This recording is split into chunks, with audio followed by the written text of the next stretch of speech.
All right, great. So right now we're going to be talking about something called the random oracle model, and we'll see what happens with it when we move to the quantum world.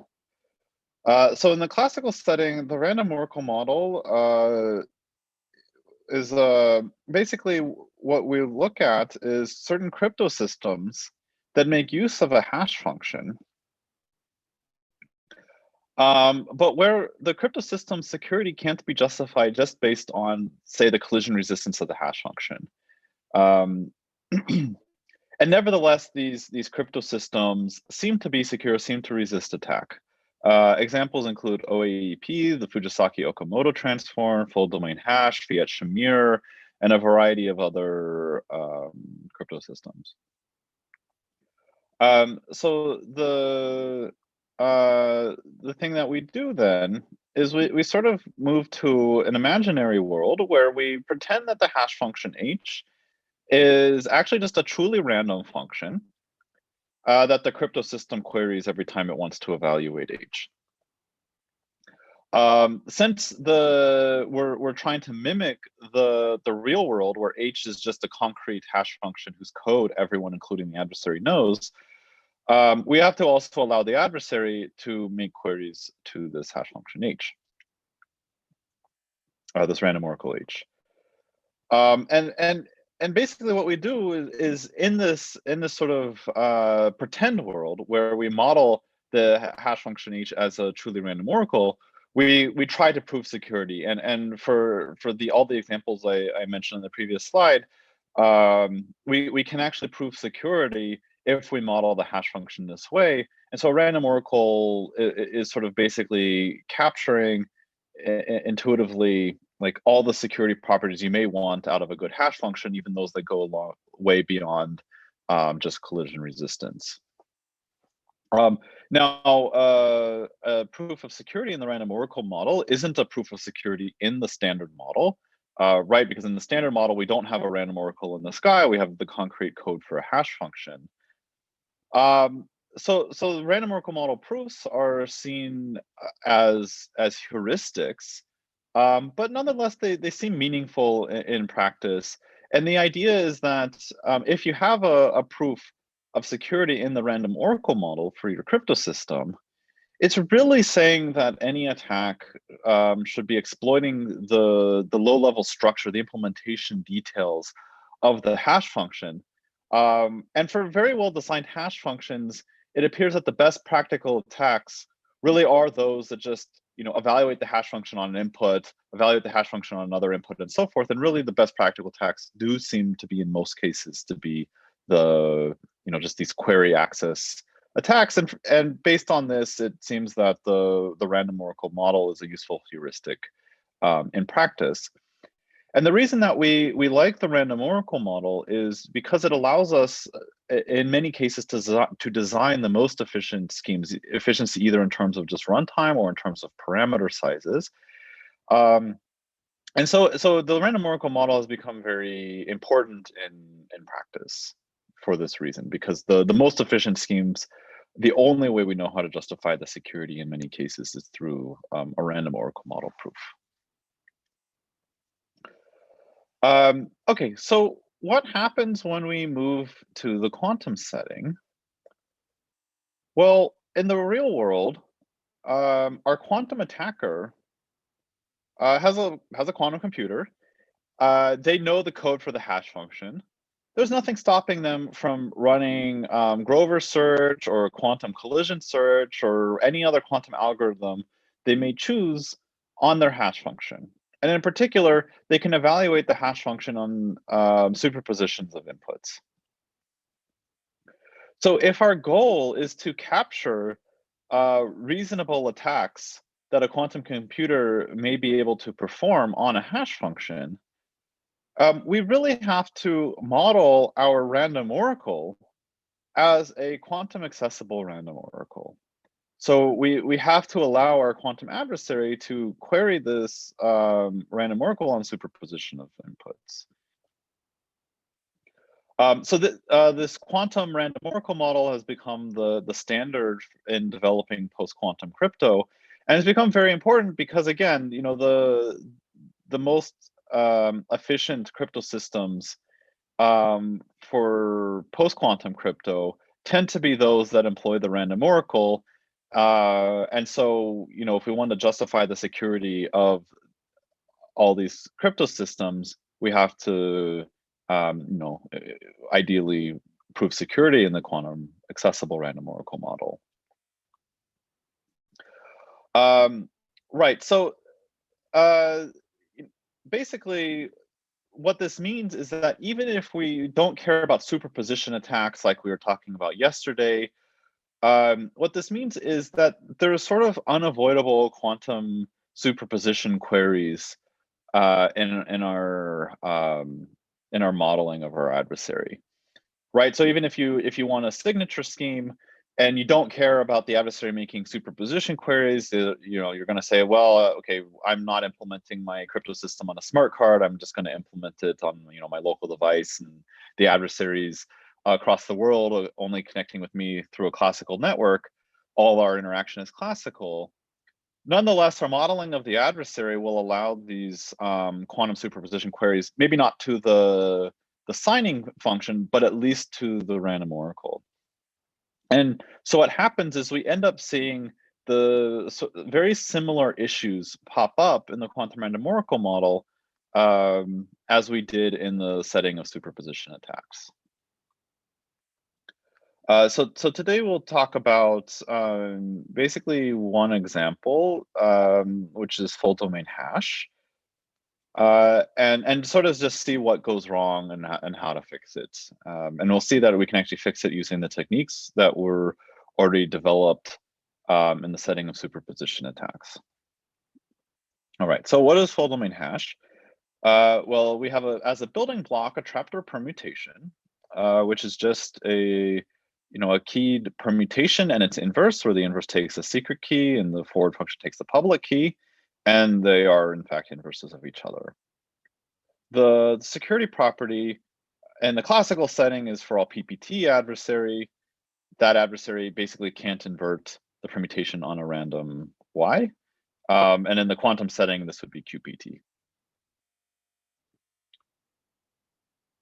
All right, and what is the full domain hash signature scheme? Well, we derive a signature as follows. We first hash the message using a hash function, and then we invert the value of the hash using the trapdoor permutation with our secret key to get a signature. Right, and we're hopefully all familiar with why we need something here to process the message, because if we just fed the message directly into the permutation, there would exist existential forgery attacks. And so this hash function sort of serves to prevent attacks. And now the question is, how do we actually prove that it prevents any attacks? Okay, so let's quickly run through the classical security proof, and then we'll see how to upgrade it to quantum. So we're going to assume toward contradiction we have an adversary A that breaks the signature scheme. So what does the adversary do? Well, on the right here, I'm having the adversary's interaction with the challenger. So the adversary submits messages MI. They get signed, which I've expanded out what the signing algorithm does, and the adversary gets the response. At the end, the adversary outputs a message M star that was not amongst the signing queries, and also a signature sigma star. And the challenger is going to verify the signature. How do you verify? Well, you just apply the permutation to the signature, you apply the hash to the message, and you would expect equality. So this is the adversary's interaction with the challenger. Now we're in the random oracle model, right? And we're treating H as a random oracle. And what this means is that the adversary also gets to query the random oracle. So on the left here, I have the adversary's queries to the random oracle, and they can sort of make these at any time on any messages or any inputs that they want. Okay, so what does the security proof look like? So first, it's not really important for our discussion, but it's a crucial step nevertheless. We're going to always assume that the M star that gets outputted as the forgery was at some point queried to the random oracle. And this is without loss of generality. You could always take an adversary and just make sure that they query M star to the random oracle on the left right before they output it. So then what we're going to do is we're going to swap out our random oracle H with a different oracle that is the trapdoor permutation composed with a random function H prime. So every instance of H, we're going to replace with trapdoor permutation composed with H prime, where H prime is itself a random oracle. Now, because P is a permutation, composing a permutation with a random function maintains a random function. So this change is information theoretically undetectable to the adversary, but it'll help us in the security proof, right? So first I replace the random oracle queries over here with this H prime composed with P. I replace the signing queries over here. We see that if I replace H with P composed with H prime, the P and the P inverse cancel out. So these signing queries just become queries directly to H prime. And then the comparison down here basically simplifies to just checking whether sigma prime is equal to H prime of M. Sorry, sigma star is equal to H prime of M star. All right, so we do this change, nothing, the adversary is none the wiser because we still present the adversary with a uniformly random oracle. But now the two things to note, one is that our simulation of the adversary only uses the trapdoor permutation in the forward direction, so we can actually simulate the adversary without the secret key. And the other thing to notice is that the adversary, when they actually produce a forgery, their sigma star is H prime of M star if they are to succeed. But they were never able to query H prime on M star, right? Because M star had to be new. Now they could have queried the random oracle in M star, and in fact, we're assuming they do. And in this case, they see H prime of M star composed with P. So they're given P applied to H prime of M star. They're not given M star. They're not given H prime of M star. And H prime of M star is uniformly random. So it looks like they're inverting the trapdoor permutation, violating security. And we turn this into a proof by basically so we construct a new adversary B for the underlying trapdoor permutation, which runs this whole experiment, simulating H prime on the fly, just sampling values at random. But for a random query, they insert their Y, their challenge Y that they're trying to invert. And we know that, by our assumption that A must query M star at some point, we don't know which one until the end, but at some point A queries M star. We know with probability 1 over Q, the number of queries, we guessed correctly that B actually inserted the challenge into the right position and A actually inverted the challenge, meaning that B inverts their challenge. And so we get this overall advantage of epsilon over Q, right? So the adversary succeeds with probability epsilon, and then we, succeed if the guess was correct, which was probability 1 over Q. Okay, so when we move to the quantum setting, we see that we have a problem, and this is very similar to the problem that came up when looking at pseudorandom functions against superposition attacks. So, the interaction on the right here is going to stay the same, right? So we're not changing the security model. We're not assuming these sort of more sophisticated superposition attacks. But the interaction on the left here with the random oracle, we now have to allow to be a quantum superposition. And what this means is it's unclear how B is going to take their challenge Y and actually insert it into the random oracle in a way that causes the adversary to invert the challenge. And the challenge is, these slides were basically taken from the lecture yesterday. So you might try to do some sort of like per query embedding of the challenge, where each query you answer with a different random value, and sort of, on a randomly chosen ith query, you answer that entire superposition using the same challenge y.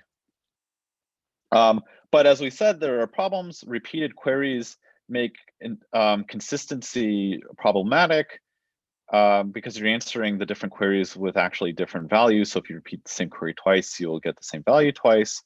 And actually, there's also an easy distinguishing attack even with a single query, which we discussed yesterday.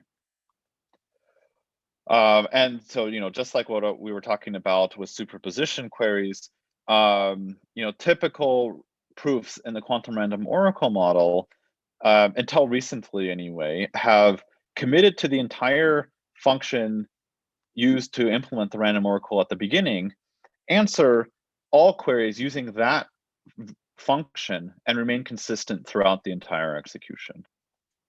And we'll call these committed programming reductions, or I might sometimes call these CPREDs for short, just borrowing terminology from the Zhang et al. Paper. They give a precise notion. I'm being rather informal with what I mean by committed programming reduction. I just mean that you commit to your one function at the very beginning. All right, so if we're committing to one function and answering all queries with that function, well, now the question is, how do we insert the challenge y? You could again imagine, you pick a random, rather than a random query, you pick a random input and you insert your challenge into that one input. But the problem is that there are exponentially many inputs to the random oracle, and so the chances of guessing correctly the m star that the adversary produces are exponentially small. Yeah, so I'll just, the solution is actually going to be very similar to the solution for the PRF case. And we're going to use these small ranged distributions. All right, so just to recap what a small range distribution is, it's a composition of two functions. So one is a random function from the domain into some tiny set of size r. And then the second function is a random function from the tiny set of size r back into the range. So the composition of these two has a large domain in range, or a large domain in codomain, I should say. But nevertheless, there are many, many collisions because we're mapping to this tiny set first. And just recall the theorem from yesterday that said that no Q quantum query algorithm can distinguish the small range distribution from a uniform distribution except with probability Q cubed over R. Okay, so basically what the small range distributions allow us to do, just like they did for PRFs yesterday, what they allow us to do is sort of take this issue where we're trying to insert our challenge into an exponentially sized domain. And actually all we have to do now is insert it into the polynomial sized domain R. Right, so if A wins when given H prime is random, say with probability epsilon, well then we can replace H prime with a small range distribution for parameter R. And the theorem on the previous slide says that A still wins with probability epsilon minus Q cubed over R. So what B is going to do is going to run A, simulate A as we discussed, but setting H prime to be the small range distribution for some parameter R. And now we're in good shape because the small range distribution with parameter R only has R distinct outputs. What B will do is choose all of those outputs except one, just uniformly at random, And then B will insert its own challenge that is trying to convert into one of the outputs. And what we get is that the probability that B inverts Y is the probability that A succeeds, so epsilon minus the Q cubed over R, but then we divide by R because there's a 1 over R chance that we inserted Y into the right position, that namely the position that the adversary's final forgery M star used. So we get that the overall probability is epsilon over R minus Q cubed over R squared, which is optimized by setting R to be Q cubed over epsilon, and we get that the final advantage is epsilon squared over Q cubed. All right, so using the sort of same techniques as the PRF case, we can fix the full domain hash proof to work in the quantum setting.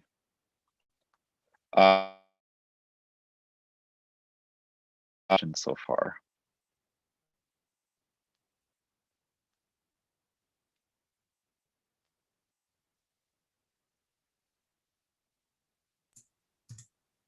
We don't have any questions yet from the chat. All right. So what I'm going to do next is give a different example. It's also a full domain hash like scheme, but it turns out that we actually get a much easier proof in the quantum random oracle model. So I just want to highlight this. So instead of using a trapdoor permutation, what we're going to use is something called a preimage sampleable function, which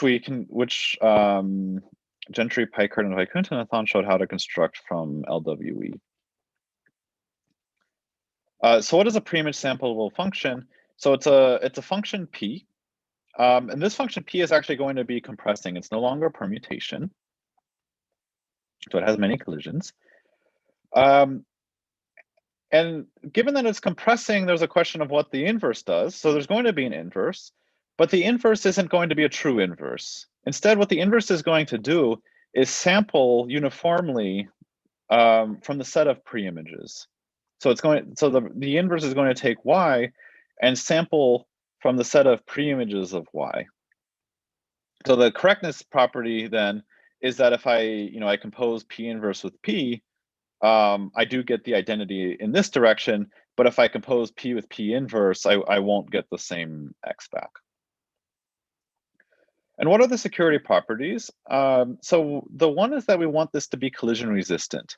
So P is compressing, meaning there are many collisions, but we want it to be hard to find collisions just given pk. And so this is basically a strengthening of one-wayness for P. And the second property we want is more of a statistical property that just says that P inverse really is sampling sort of uniformly from the set of preimages of Y. And in the case of a permutation, this is a silly extra requirement. We don't need it, but because here we actually have many preimages, we need to include this in order to make everything work. But the main thing to keep in mind is the collision resistance.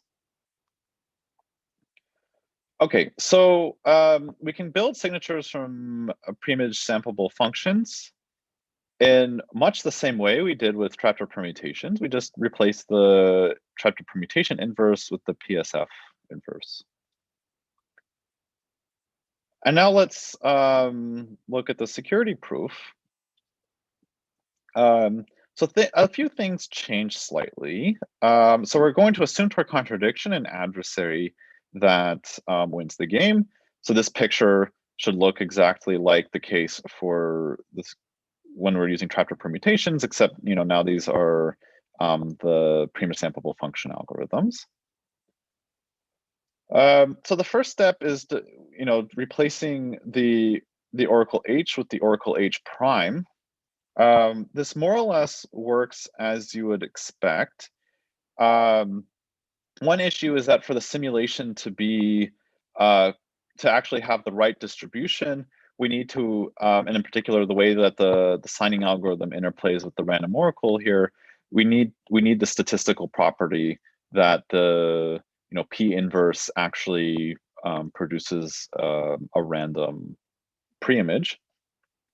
But that this follows from that. And the one other difference is that the way verification works is and that should be an H prime here. The way verification works is that you apply the preimage sampleable function, and you also apply H and check equality. And the problem is that because P is no longer injective, we can't sort of cancel out the two applications of P like we did in the previous case, and it's no longer the fact that a valid signature must be H prime of M star. Anything that collides with H prime of M star will also do.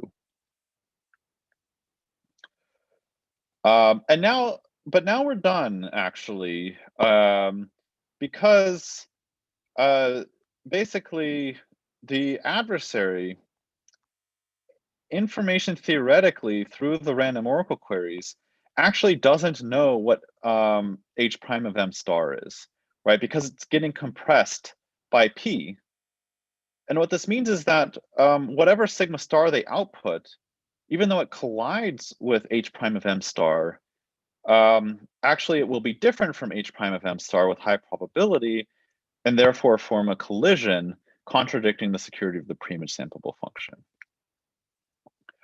So by sort of changing the trapdoor permutation to a preimage sampleable function, we actually simplified the security proof, and don't need to do this part where we guess which query we're using, and this actually gives us a tighter reduction where the advantage actually is exactly preserved.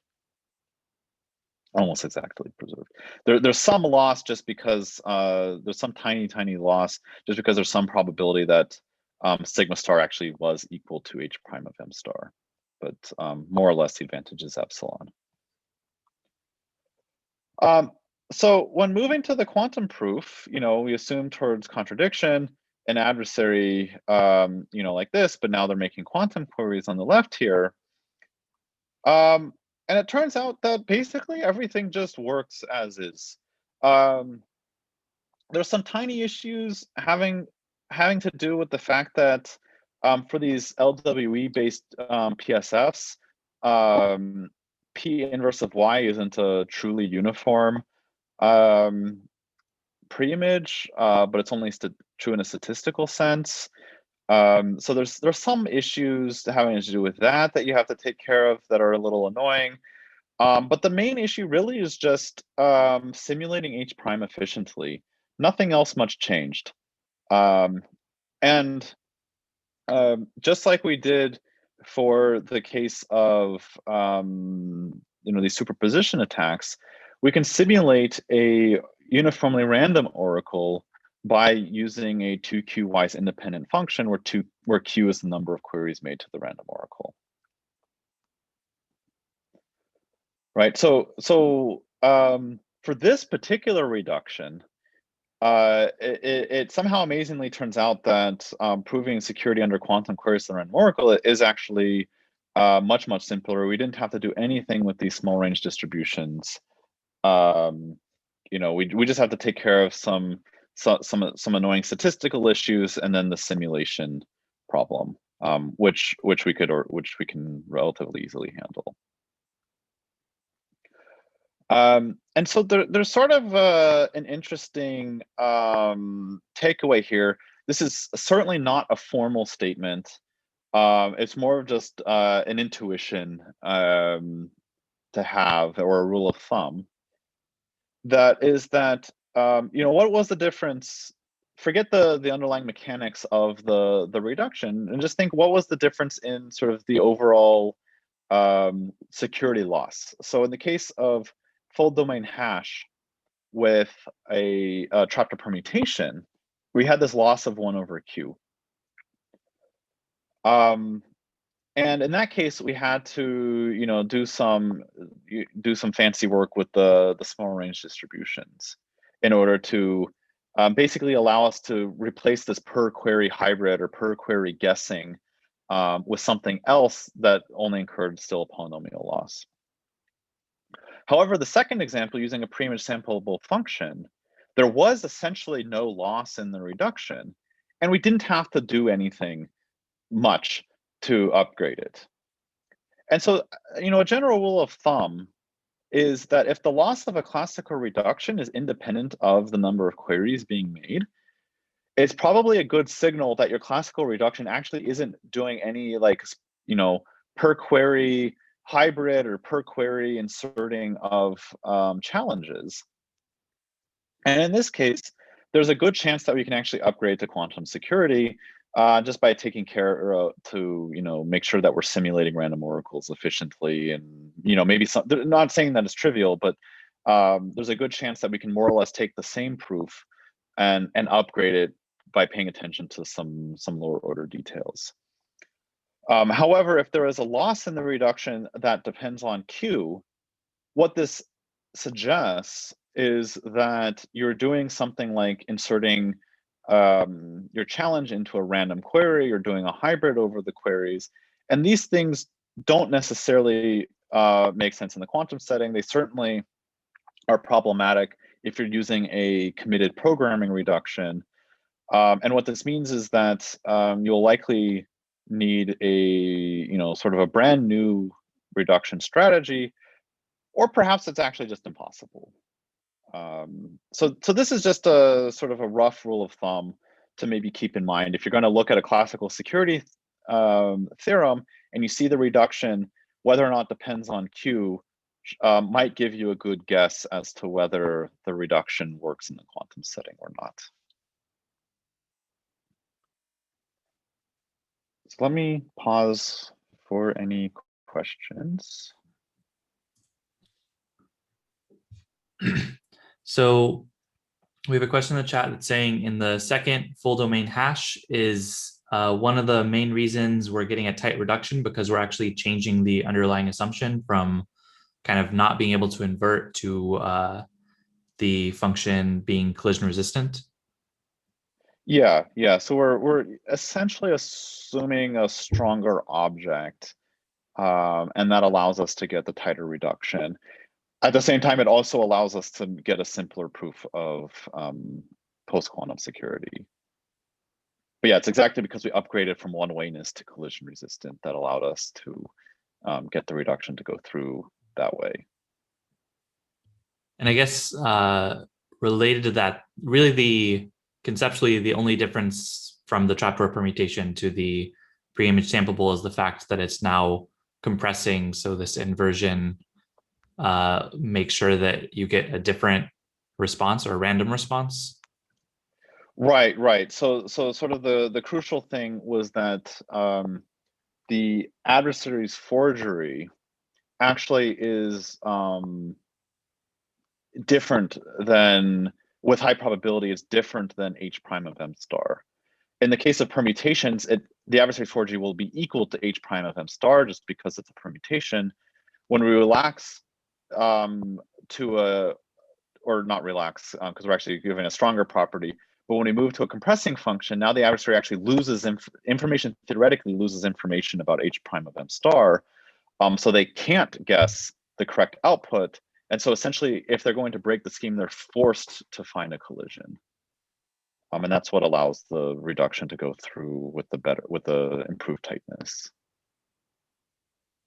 I see. And then we have one more question, which is, if we tweak the function P to be nearly a permutation, as opposed to a full permutation, would we still get the easier security proof?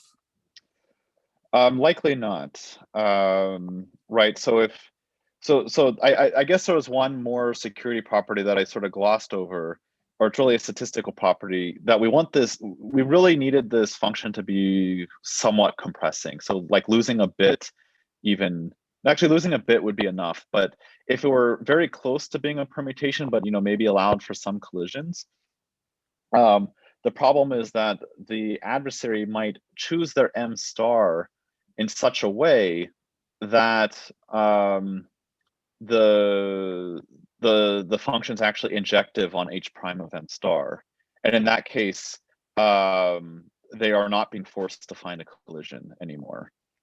So I don't know for sure, but I believe that if you are going to be almost a permutation, that the proof will no longer work, and you'll have to resort back to sort of guessing the query, like the first proof.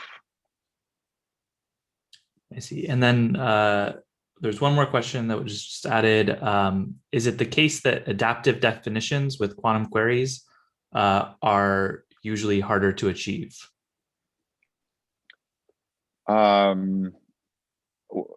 Adaptive in terms of the queries being adaptively chosen, is that? I assume that's what's meant. Yes. That's a good question. I don't know if I would phrase it that way. I mean, adaptivity is certainly, it's always a problem. It's a problem classically and quantumly, and challenges or further challenges for adaptivity in the quantum setting, having to do with the fact that, you know, the canonical way we prove security is by, you know, committing to one function at the beginning of the experiment, and that does prevent us, if we're going to use that route to proving security, it does prevent us from sort of doing various adaptive things. All right. Yeah, thank you. Yeah. All right. So I think this leads to a natural question, which is what I'll be spending the rest of the lecture today on, which is it the case that all random oracle model proofs can be upgraded? So, you know, with the full domain hash, we saw a case where we were able to upgrade the proof. And more generally, there's been a lot of successes over the last number of years on upgrading classical random oracle proofs to the quantum setting.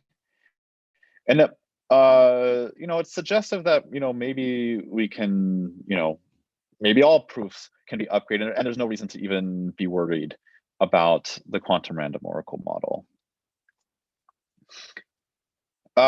So the answer turns out to be no, and this is a very recent work. And what we show is that either assuming LWE or relative to an oracle, that there are proofs in the random oracle model that that are sound if you're only allowed classical queries to the random oracle, but become unsound once you allow quantum queries. So the reason that this isn't immediately trivial, like it wasn't the case of PRF. So remember separation, showing that there, you know, there were cases where you could have a classical security proof that broke once you allowed quantum queries. The reason that that worked is what we were able to do in the PRF case was embed Simon's oracle into the PRF evaluation. When we move to the random oracle, though, the random oracle has no structure that we are able to really exploit in order to embed something like a Simon's oracle into the random oracle. And so as the result, it becomes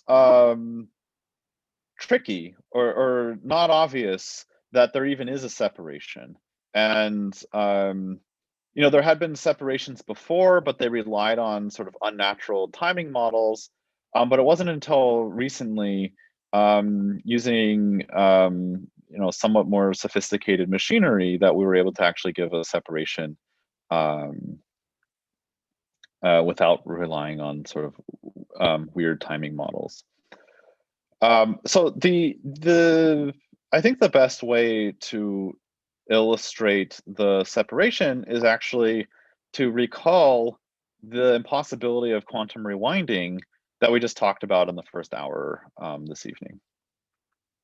So if we remember here, we had this protocol, or this game, where A submits a image of a hash function, gets a bit b, and then their goal is to come up with an x such that the first bit is b and x is a preimage of y under some hash function. Right, and we devised a quantum algorithm A and a collision-resistant hash function where A actually wins this game with probability essentially 1. So what we're going to do is just very, very slightly change the game to have the game now involve also a random oracle H. So I'm going to set H to be a 1-bit random oracle. So the outputs of H are just single bits. And now essentially I'm changing the predicate. The predicate before for X was that the first bit of X was B. What I'm going to do now is change the predicate so that the hash of X under the random oracle is B. And so just to be clear, there's sort of two different hash functions going on now. There's the hash function that came from the impossibility of rewinding from the previous lecture, and then there's this H that's just a totally independent random oracle, has nothing to do with hash. All right. So essentially what A's goal is to do is to, now win this game, where all I did was change the predicate from being the first bit of X to being H of X.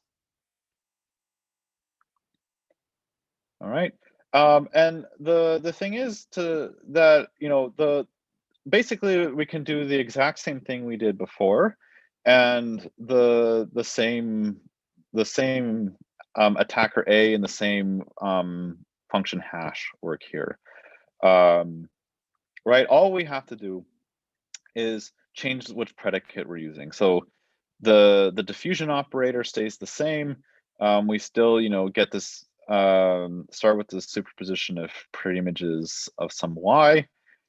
And all we do is we change the predicate, where before the predicate was just the first bit of X. Now the predicate is H of X. And at the end of the interaction, what we get is a superposition over preimages of y under the function hash, such that H of X equals B. And then we just measure to get a single preimage. Okay, so this gives us a relative to an oracle. This gives us an attacker for this game, right? So we will our function hash will be a random function, and then we'll give additionally an oracle implementing the diffusion operator for that function. And so this will be the oracle defining our hash function hash. And then we have a separate, completely independent random oracle H that we use to define the predicate.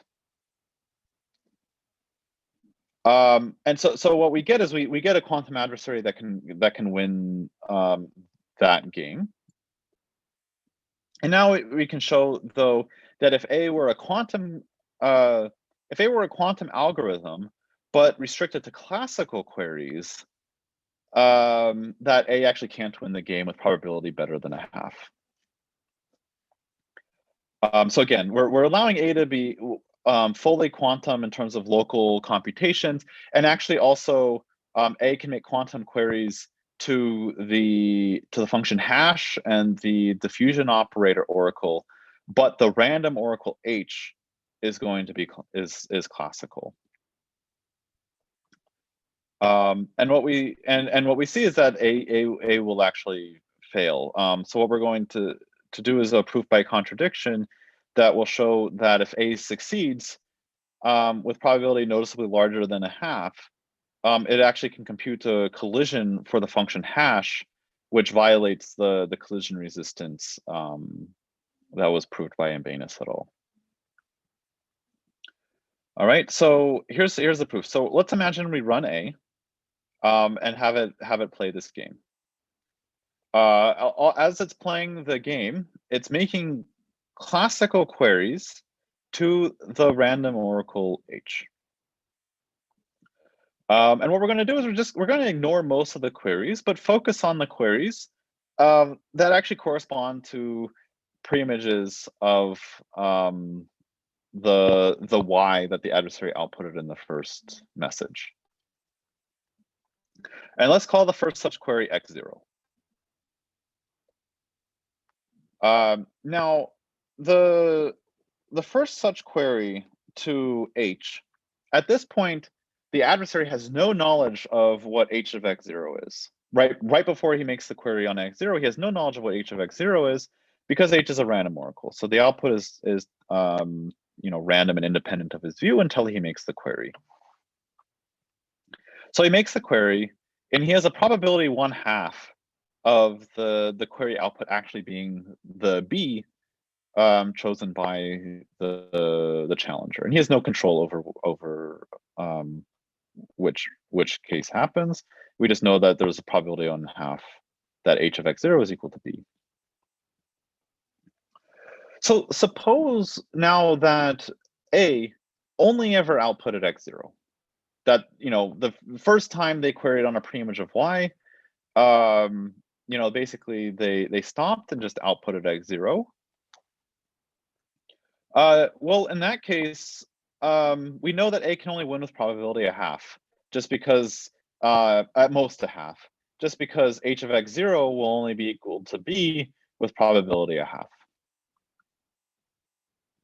So what this means is that A must sometimes be outputting an x1 that is different from x0. Right, because we know that by our assumption toward contradiction, A wins with probability 1/2 plus epsilon. So with probability epsilon, essentially the A must be outputting some x1, but then x0, x1 form a collision for hash. Right, the two preimages of hash that are distinct, and therefore they're two preimages of hash of y, and they're distinct, so they form a collision. Right, and then we will invoke the collision resistance proof by Ambanus et al. To conclude that this adversary A does not exist. So in summary, what we get is a sort of a relativized oracle separation, showing that there is no there can't be a general proof upgrading a classical random oracle proof to a quantum random oracle proof. That there are some classical proofs that must inherently fail when you move to the quantum setting. So this was an oracle version. We also give a standard model version by basically reinterpreting a recent proof of quantumness from LWE as also a separation or an impossibility. And so more generally, what it can be seen that we're doing is upgrading certain types of proofs of quantumness to proofs of quantum access to a random oracle. So basically what the adversary is doing by winning a protocol is not just proving that they're running a quantum computer, but proving that they're actually making quantum queries to the random oracle. And if you can prove that you're making quantum queries to the random oracle, then if the only way to pass the proof is to prove that you're making quantum queries to the random oracle, this is sufficient to give us our separation. So that's actually basically all I have for this lecture. So I guess we'll end a little early. But tomorrow what we'll do is we'll look at further examples, and in particular, we'll look at more cases of barriers or impossibilities for committed programming reductions, and see how to overcome them. So far all we've talked about is how to give a reduction where the way that you simulate the random oracle is just by committing to the entire function at the beginning. Sometimes there are barriers or impossibilities to doing so, even for not contrived schemes. The impossibility I just gave is sort of that we just talked about is contrived, but even for natural schemes, there's sometimes barriers or impossibilities, And what we'll discuss tomorrow is how to overcome them, either by tweaking the scheme or developing new techniques that aren't committed programming reductions. So with that, I will just take any last questions.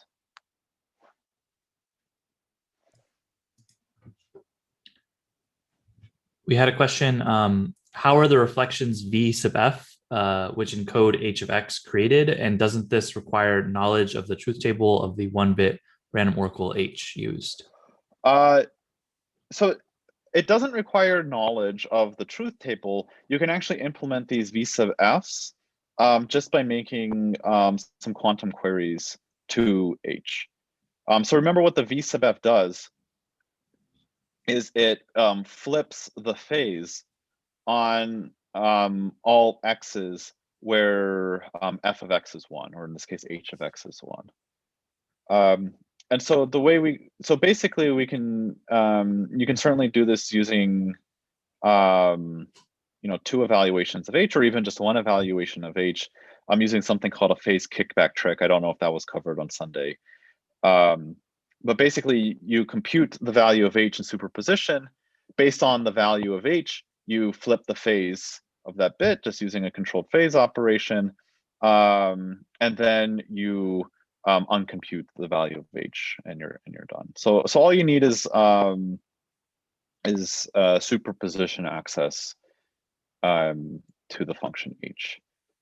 And this is actually an important point, because you need this is sort of where the proof of quantumness comes in. And if you only had classical access to the function h, you can't really implement this oracle V sub f on the entire superposition over all preimages of hash functions. You would essentially be forced to measure the superposition, get a single input x, query h, but now you've by measuring this superposition, you've completely destroyed your state, and you won't be able to run Grover's algorithm on it. Yeah, that's all the questions we have. Thank you again. All right, great. Yeah, so I guess that's it for today, and then tomorrow evening we will pick up where we left off, looking at some of our examples and how to overcome them.